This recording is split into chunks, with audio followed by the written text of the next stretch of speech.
नमस्कार, मी अमर पाटील. प्रत्येकाच्या मनातील दाटलेल्या भावनांना मोकळं करणारी ही माझी आजची कविता. सध्या सारखं कविता व्हावं असं वाटतंय. शब्दांची एवढी गर्दी झाली की मोकळं व्हावं लागते. पेनातून उतरून कागदावर कवितेत लपावं असं वाटतंय.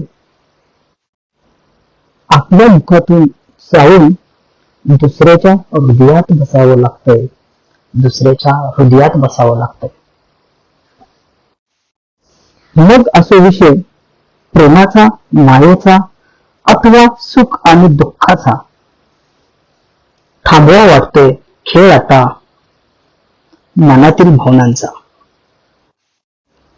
काढून टाकायचं सर्व रुचलेलं, साचलेलं आणि सर्व काही दाटलेलं.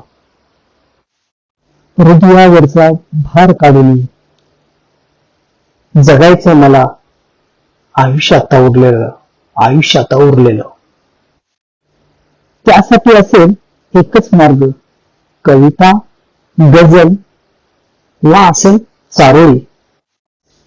भावना मात्र ज्वाला बनवणे देत राहतील शब्दातून आरोळी. घ्यायच्या सोबत रुसलेले, रागवलेले आणि फुगलेले. हलके होऊन जग आता हाक देते शरीर हे थकलेलं. धन्यवाद.